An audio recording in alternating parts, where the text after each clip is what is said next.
Hi, welcome back to Function Loop Tutorials. I'll quickly show you how I made the snare sound, how I mixed it, and how I did the rise.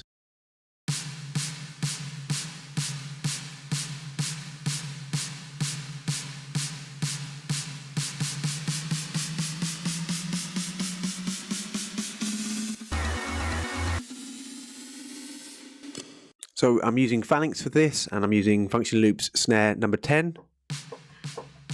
Sounds a bit like that. I'd play it dry. I tuned it to D, so it's in the same key as the track. So what I did was, in the amp envelope, I basically changed it from sustain on to one shot. What this does is it doesn't look at what's being, how much of the notes being played MIDI wise. So if you have it sort of short MIDI notes, it sounds like this. And then obviously if you, it basically relates to how much of the sample's played. I want the whole sample played, and I don't really care how long the MIDI notes are. So when you turn that on to one shot, it plays the whole sample.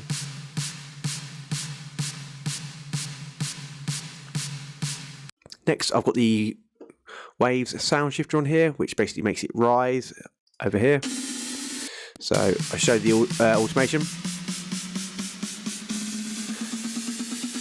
Just raising it there. You can either do that with the sound shifter, or in Phalanx you can actually just move the notes up, but obviously it takes quite a long time to move individual notes up. And then that'll sound. So yeah, you just do them individually, move them up, but obviously it takes quite a long time, so I use the sound shifter for that.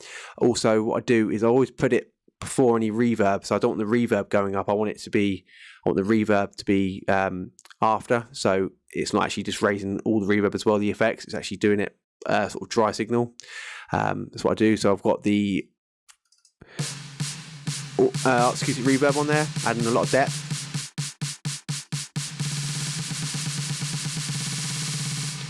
So as you can hear, it's quite meaty. And then obviously got the dynamite on there, adding a bit of clipping, bringing out the reverb. There's a big difference. Price and control, just taming it. And then I've got the BX control, because it's quite subby, just cutting out the, making all the sub mono. I've got like the secret of the sound is basically from Maul, from F Expansion, so obviously it's a big difference in sound. What this has done is basically cut out sort of the mid-range, sort of scoop mid-range out, so it's a bit more subby, a bit more high-end on there. What I do is I use the Waves Q clone, and then send a signal through the Q clone and then through this unit to basically find out what it's doing. So I know from sending it through the Q clone how this is affecting the signal, and this basically scoops out the middle. Obviously you can hear quite a big difference in sound, it makes it quite fat.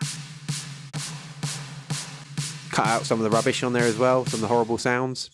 Then I've got the CLA drums on there. Again, cutting out some of the rubbish. Basically I haven't got anything affected apart from, I'll just say it, overheads. Didn't like the snare, it's quite bright and brittle. I quite like the overhead.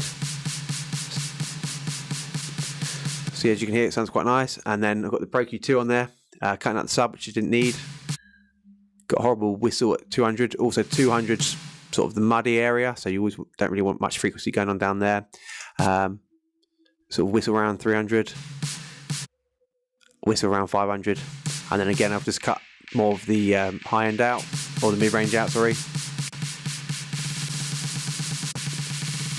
So as you can hear, it's quite nice, and then cutting out the tops.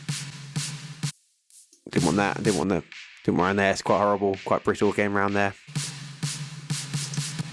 Again, retro EQ, highs and lows cut out. Sort of rounding it off.